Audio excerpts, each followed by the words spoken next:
বাঙালি খানায় সবাইকে স্বাগত জানাই।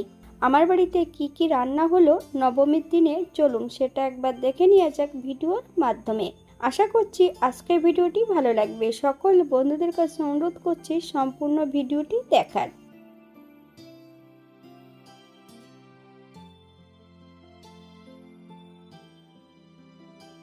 এখানে ঠাকুর দর্শন সহ এবং রেস্তোরাঁতে কি কি করলাম সেগুলো একবার দেখে নেওয়া যাক, চলুন।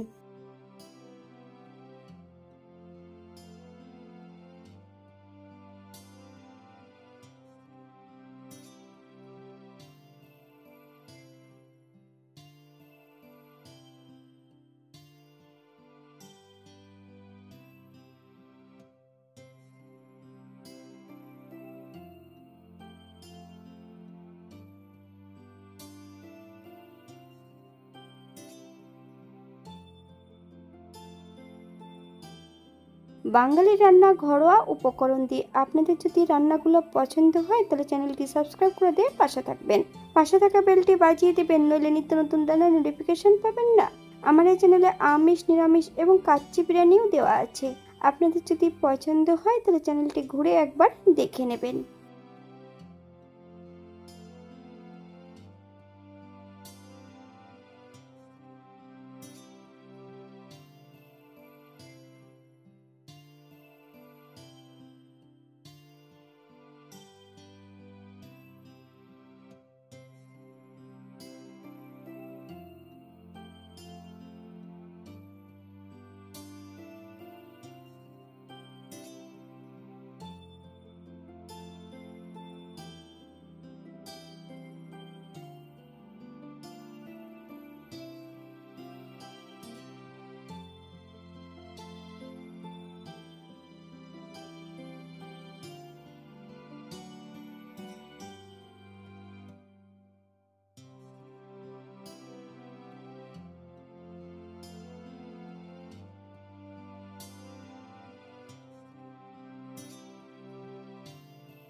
আজকে রান্না করব মাটন বিরিয়ানি।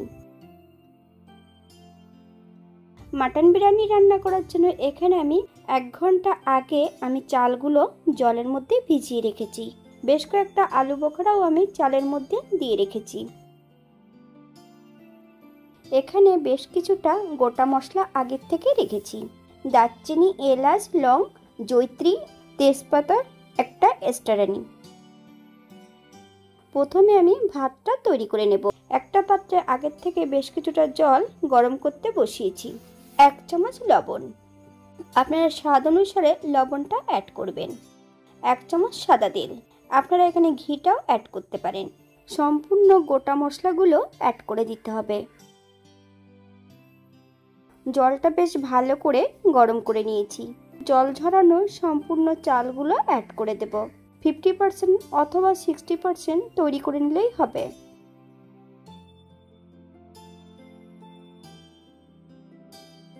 তবে ভাতটা রান্না করতে হবে কিন্তু হাই ফ্লেমে।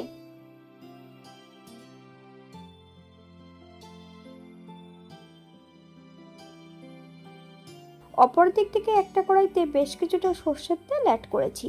তেল গরম হওয়া পর্যন্ত অপেক্ষা করতে হবে। এখানে কিন্তু আমি পেঁয়াজের বেরেস্তাটা ভেজে নেব। মিডিয়াম সাইজের 3টে পেঁয়াজ বেশ সরু সরু করে কেটে নিয়েছি। সম্পূর্ণ পেঁয়াজগুলো তেলের মধ্যে অ্যাড করব।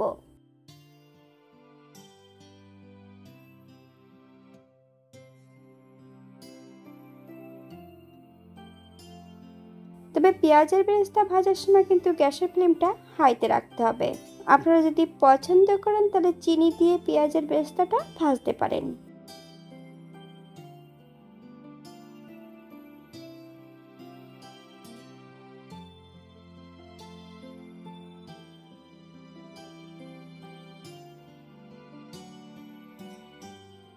ভাতের সম্পূর্ণ মাঠটা ঝরিয়ে নিতে হবে।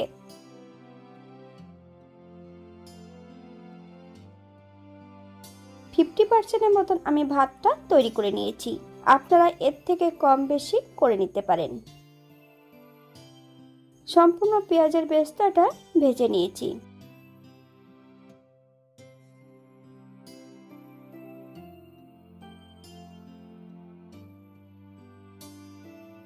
আগের থেকে এখানে আমি 700 গ্রাম খাসির মাংস ধুয়ে রেখেছি।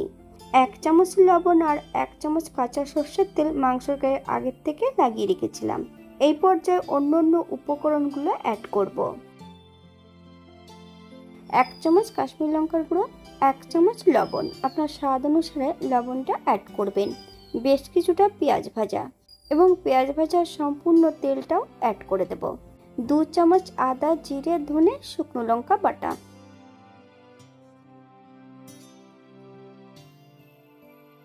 2 চামচ বিরিয়ানি মশলা, 1 চামচ হলুদ গুঁড়ো, 100 গ্রাম টক দইয়ের বেশ ভালো করে জল ঝরিয়ে নিয়েছি। সম্পূর্ণ টক দইটা অ্যাড করে দেব। এখানে কিন্তু আমি রসুনটা আগে অ্যাড করব না, রান্নার সময় আমি রসুনটা অ্যাড করব। বেশ ভালো করে মিশিয়ে নিতে হবে। 30 থেকে 40 মিনিটের জন্য মাংসগুলোকে রেস্টে রেখে দিতে হবে। তার থেকে যদি আপনারা বেশি সময় রেখে দিতে চান তাহলে কিন্তু ফ্রিজে রেখে দিতে পারেন।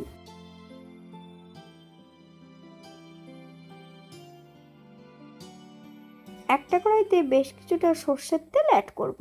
বেশ কিছুটা আলু আর ডিম বেশ ভালো করে ভেজে নেব একটু লবণ হলুদ দিয়ে।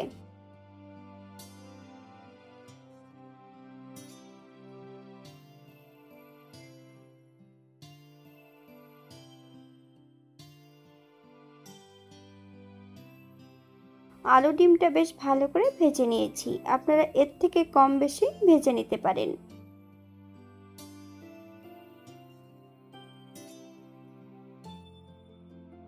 আবারও বেশ কিছুটা সরষের তেল অ্যাড করব। 1 চামচ বাটার। হালকা গরম হলে সম্পূর্ণ রসুন বাটাটা অ্যাড করব। এখানে আমি কিন্তু 90% মতন রসুনটা বেটে নিয়েছি। রসুন থেকে কাঁচা গন্ধটা ছেড়ে গেলে সম্পূর্ণ ম্যারিনেট করা মাংস অ্যাড করে দিতে হবে। গ্যাসের ফ্লেমটা লোতে রেখে বেশ কিছু সময় রান্না করে নিতে হবে। যদি হাইতে রাখা হয় অনেক সময় তো টক দইটা ফেটে যেতে পারে।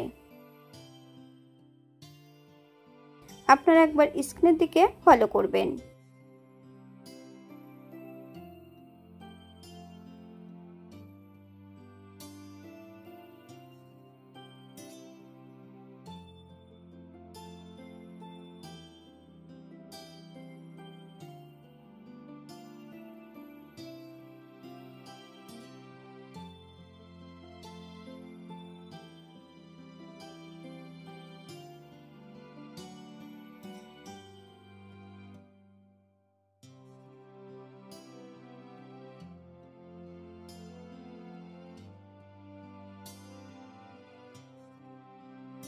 অপর দিক থেকে বেশ কিছুটা কাজু বাদাম আর কাঠবাদাম আগের থেকে ভিজিয়ে রেখেছিলাম, বেশ মিহি করে বেটে নেব।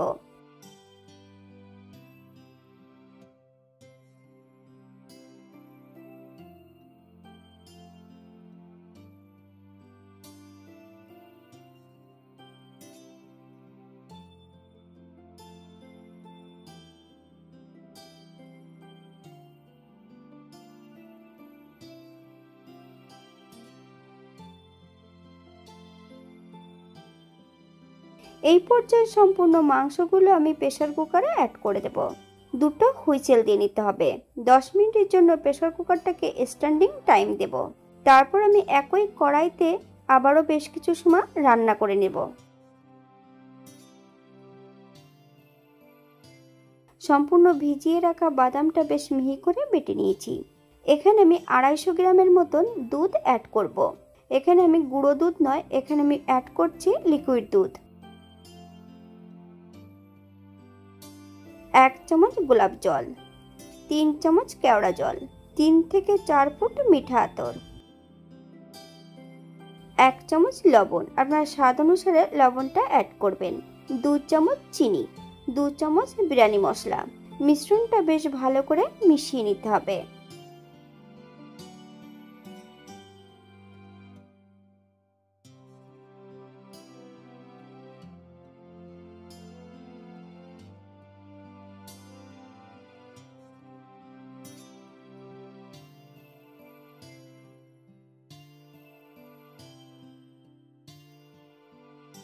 মাংসটা বেশ আরেকটু রান্না করে নিতে হবে।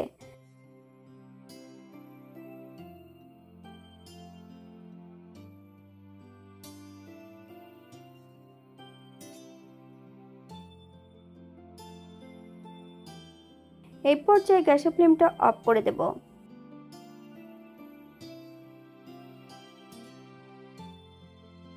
যে পাত্রে আমি বিরিয়ানি তৈরি করছি সেই পাত্রের মধ্যে এক এক করে সব আমি অ্যাড করব। আপনারা একবার স্ক্রিনের দিকে ফলো করবেন।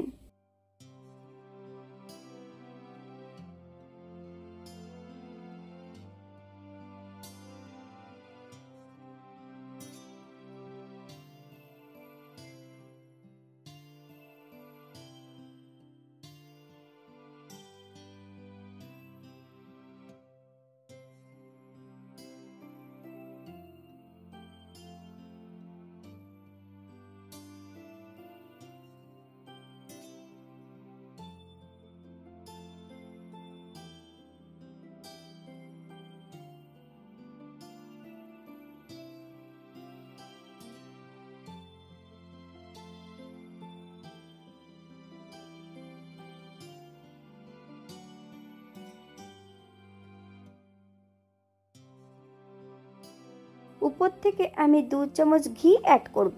আপনারা যদি পছন্দ করেন তাহলে পরিমাণে বাড়িয়ে দিতে পারেন।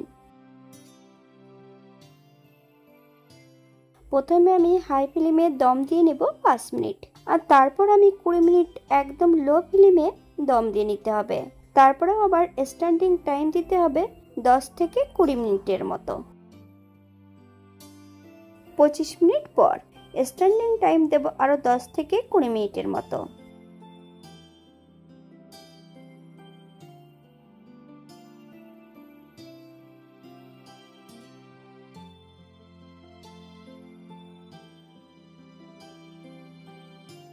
এটা দেখতে যেমন ভারী সুন্দর হয়েছিল, এটা খেতে কিন্তু অসম্ভব ভালো হয়েছিল। আপনার বাড়িতে একবার একই পদ্ধতিতে তৈরি করবেন।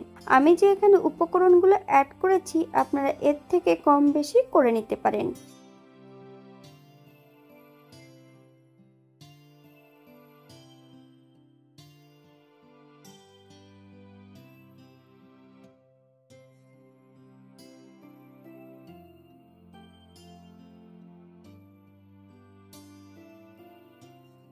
আজকের ভিডিওটি এই পর্যন্ত। সবাই সুস্থ থাকবেন, ভালো থাকবেন।